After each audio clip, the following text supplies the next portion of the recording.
কিন্তু এক উম্মাহ, সবাই কি এক উম্মাহ। ইন্না হাদিহি উম্মাতুকুম উম্মাতাও ওয়াহিদা, আমাদের উৎস কিন্তু এক, উৎস এক না। আল্লাহ রাব্বুল আলামিন বলেন, ইয়া আইয়ুহান নাসু ইন্না খালাকনাকুম মিন যাকারিন ওয়া উনসা وجعلناكم شعوبا وقبائل لتعارفوا قولنا الله أكبر আল্লাহ রাব্বুল আলামিন বলেন, হে দুনিয়ার মানুষেরা, নিশ্চয় আমি তোমাদেরকে একজন পুরুষ একজন নারী থেকে সৃষ্টি করেছি।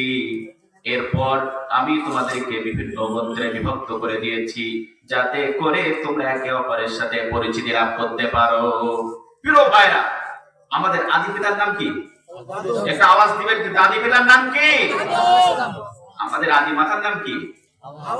হাওয়া আলাইহিস সালাতু ওয়াস সালাম। আমরা এই যে একজন পুরুষ একজন নারী থেকে তো আমরা এসেছি, তাই না?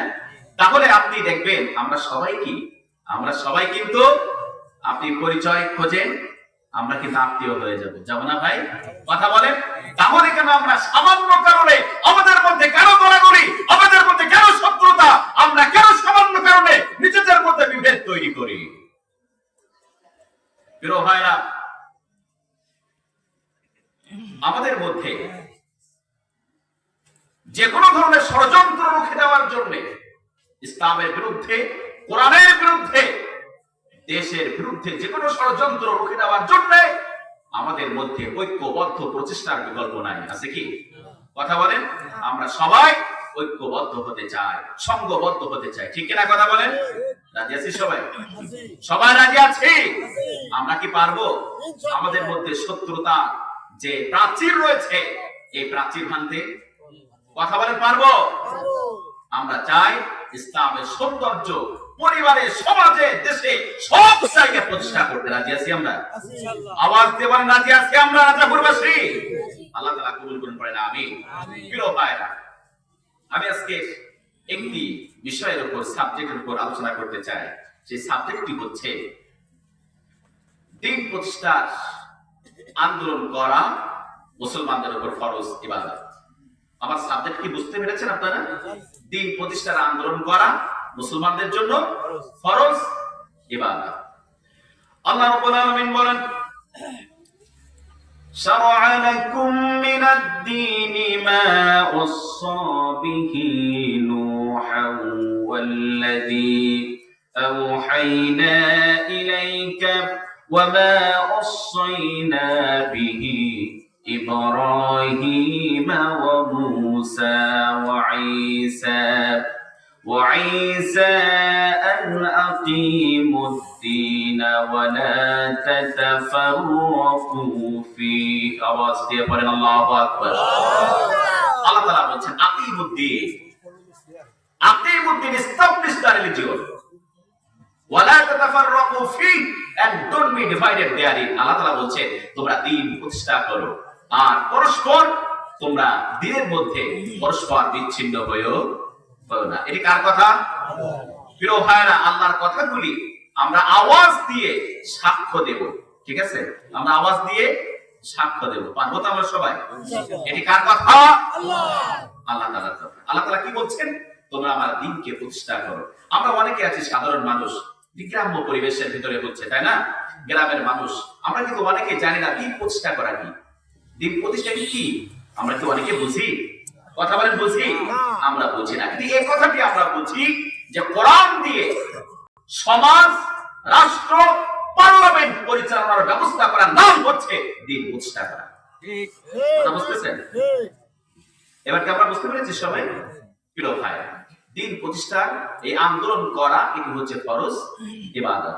এখন এই ফরজ ইবাদতটি, এটি কি, এই ফরজ কাজটি কি শুধুমাত্র করবেন আমার মাওলানা আব্দুল মুবিন ভাই বসে আছেন তিনি করবেন, মসজিদের ইমাম সাহেবরা করবেন, আমাদের আব্দুর রহমান ভাই করবেন, না আমরা সকলে মিলে করব? কথা বলেন। এদিকে আমাদের সকলের উপর ফরজ, সবার উপর ফরজ, একমাত্র। প্রিয় ভাইরা, আপনারা দেখেন যারা সোশ্যাল মিডিয়া ব্যবহার করেন, এই যে ফেসবুক যারা ব্যবহার করেন, এই ফেসবুক যারা ব্যবহার করেন, আপনারা অনেকে হয়তো দেখেছেন ফিলিস্তিনে এক শিশু, তার পিতা শহীদ হয়েছে, তার মা শহীদ হয়েছে, একটি মাত্র সন্তান, বয়স তার হচ্ছে 8 বছর। কত বছর? কথা বলেন, একটা আওয়াজ দিয়ে বলেন, কত বছর? 8 বছর বয়স। কান্নাকাটি করছে, মাঝে মধ্যে সেও বলছে, আল্লাহ, আমার পিতাকে যেভাবে তুমি শহীদ করেছো, আমার মাকে যে শাহাদাতের মর্যাদা দিয়েছো, সেই মর্যাদা আসলে তুমি আমাকেও বসাও। সুবহানাল্লাহ বলবেন না? সুবহানাল্লাহ বলবেন না? তার কারণ হচ্ছে ফিলিস্তিনে ছোটকাল থেকে তার মা বাবারা এই শিক্ষা দেয় যে শহীদের মৃত্যু সবচেয়ে ভালো মৃত্যু। কথা বুঝতেছেন? শহীদের মৃত্যু সবচেয়ে ভালো মৃত্যু। একদিকে শাহাদাত, অন্যদিকে আল্লাহর জান্নাত। সুবহানাল্লাহ বলবেন না?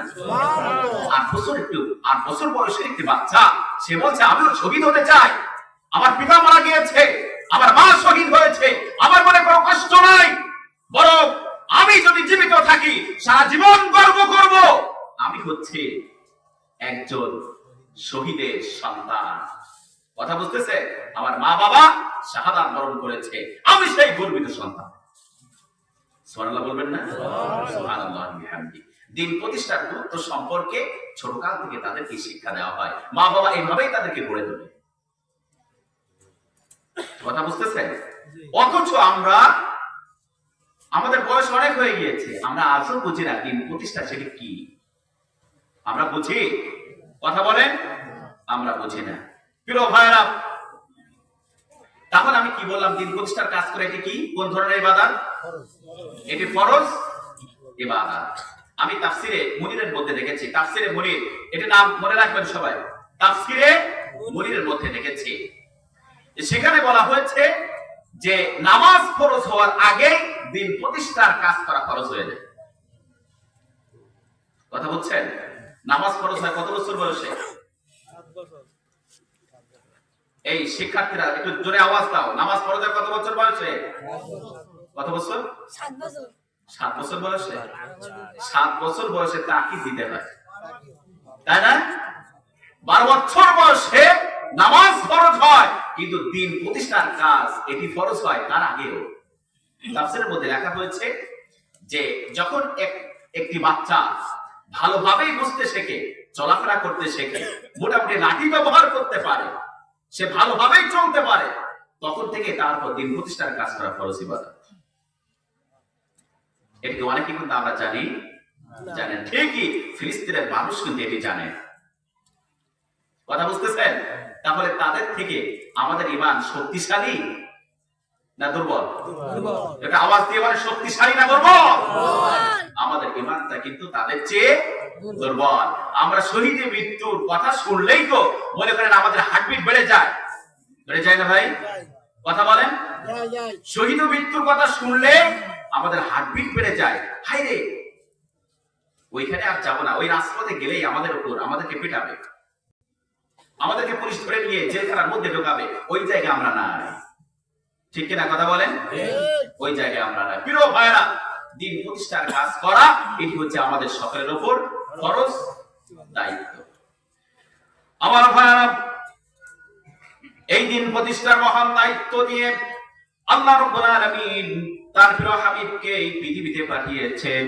আল্লাহ রাব্বুল আলামিন বলেন, হুয়াল্লাযী আরসালা রাসূলাহু বিল হুদা ওয়া দীনিল হক লিইয়ুযহিরাহু আলাদ দীনি কুল্লিহি ওয়া কাফা বিল্লাহি শাহীদা। পড়েন আল্লাহু আকবার। লিইয়ুযহিরাহু আলাদ দীনি কুল্লিহি। আল্লাহ পাক তার নবীকে পৃথিবীতে পাঠিয়েছেন কেন? To establish Islam for all the religion. এই পৃথিবীতে যত ধর্ম আছে, যত আদর্শ আছে, মানুষের তৈরিকৃত যত আইন আছে, যত মতবাদ আছে, সমস্ত মতবাদের উপর, সমস্ত আইনের উপর, সমস্ত ধর্মের উপর ইসলামকে প্রতিষ্ঠার জন্য। আমরা কি বুঝতে পারছি? মানুষের তৈরিকৃত যত আইন আছে, যত আদর্শ আছে, যত মতবাদ আছে, সমস্ত মতবাদের উপর ইসলামকে কায়েম করার জন্য, ইসলামকে প্রতিষ্ঠার জন্য। আর সেই দায়িত্ব পালন করতে যে নবী করিম সাল্লাল্লাহু আলাইহি ওয়াসাল্লাম তিনি শাআব আবু তালিবের বছরের বেশি সময় জেল খেটেছেন, খেটেছেন না? কথা বলেন, কতদিন জেল খেটেছেন? কথা বলেন, একটু আওয়াজ দিয়ে বলেন। 3 বছর বেশি সময় বিশ্বনবী শাহাদে আবু তালিবে জেল খেটেছেন। দিন প্রতিষ্ঠার মহান দায়িত্ব পালন করতে যে কায়সার ময়দানে বিশ্বনবী রক্ত দিয়েছেন, দিয়েছেন না? কথা বলেন, বিশ্বনবীর শরীর থেকে এমন রক্ত ঝরেছে যে পায়ে ছিল কাঠের জুতা, রক্তে জাম হয়ে সিমেন্টের মতো জুতা মোবারক পায়ের সাথে আটকে গিয়েছে। নবীজি এই দিন প্রতিষ্ঠার দায়িত্ব পালন করতে যে উহুদের ময়দানে তিনি রক্তাক্ত হয়েছেন, হয়েছেন না? একটি দাঁত তার শহীদ হয়েছে। প্রিয় ভাইরা, অসংখ্য সাহাবী জীবন দিয়েছেন, দিয়েছেন না? অসংখ্য সাহাবী জীবন দিয়েছেন। আচ্ছা বলেন তো, দিন প্রতিষ্ঠার কাজ করা এটি কি সহজ না কঠিন? কঠিন না? একটা আওয়াজ এদিকে তাকান, এদিকে তাকান সবাই। অনেকে ঘুমাচ্ছে, ঘুমাচ্ছেন কেন? দিন প্রতিষ্ঠার কাজ করা আপনারা একটা আওয়াজ দিয়ে বলেন সহজ না কঠিন? এটি হচ্ছে এমন কঠিন কাজ, দিন প্রতিষ্ঠার বয়ানও মানুষ শুনতে চায় না, মানুষ ভীত সন্ত্রস্ত হয়ে যায় যে সব নামাজের ওয়াজ শুনে, রোজার ওয়াজ শুনে, যাকাতের ওয়াজ শুনে, দান সদকার ওয়াজ শুনে, কিন্তু আজকে মানুষ দিন প্রতিষ্ঠার ওয়াজ শুনতে চায় না। দিন প্রতিষ্ঠার কথা যারা বলে আজকে বর্তমান সময়ে, আর যারা দিন প্রতিষ্ঠার কাজ করে গোটা পৃথিবী জুড়ে সবচেয়ে আজকে তারা বিপদের মধ্যে রয়েছে। আমার বন্ধুগণ, আমরা মনে করছি এখন তো আমরা খুব শান্তিপূর্ণ পরিবেশে আছি, মনে করছি না আমরা? কথা বলেন, কই এখন তো আমাদের কেউ কোরআনের মাহফিলের বাধা দিতে আসে না, কি এরকম মনে হচ্ছে না? কই আমাদের তো কোনো কাজে কেউ বাধা দিচ্ছে না, কিন্তু এই পরিবেশকে আজীবন থাকবে? কথা বলেন, থাকবে? এই পরিবেশ কিন্তু আজীবন থাকবে না, এটি কিন্তু আমাদেরকে মনে রাখতে হবে। প্রিয় ভাইরা, দিন প্রতিষ্ঠার কাজ করা খুবই কঠিন কাজ। আল্লাহর নবী সাহাবী হযরত খুবাইবের দিকে তাকিয়ে দেখেন। আমার বন্ধুগণ, বিশ্ব নবীর মহব্বতের সাহাবী হযরত খুবাইব রাদিয়াল্লাহু তাআলা আনহুর শাহাদাতের দৃশ্য ছিল অত্যন্ত হৃদয় বিদারক এবং মর্মস্পর্শী। মক্কার হিংস্র কাফিররা হযরত খুবাইব রাদিয়াল্লাহু তাআলা আনহুকে ফাঁসি দিয়ে হত্যা করার জন্য ফাঁসির মঞ্চ তৈরি করলো। মক্কার নিষ্ঠুর কাফিররা হযরত খুবাইবকে ধাক্কা দিতে দিতে ফাঁসির মঞ্চে নিয়ে গেল। উৎসুক নির্মম জনতা, নিষ্ঠুর জনতা করতালি দিয়ে বিশ্ব নবীর প্রিয় সাহাবীর হত্যাকাণ্ডে উৎসাহ দিচ্ছিল। এই যখন অবস্থা, আল্লাহ নবীর প্রিয় সাহাবী হযরত খুবাইব রাদিয়াল্লাহু তাআলা আনহু ফাঁসির মঞ্চে দাঁড়িয়ে কুরাইশ নেতৃবৃন্দকে লক্ষ্য করে অনুরোধ করলেন, আমার তো এখনই ফাঁসি হয়ে যাবে, ইন শি'তুম আন তাতরুকুনি আরকাউ রাকাতাইনি ক্বাবলা মাসরা'i ফাফআলু। হে কুরাইশ নেতৃবৃন্দ, তোমরা তো আমাকে ফাঁসি দিয়ে হত্যা করবা, আমি ফাঁসির মঞ্চে এসেছি,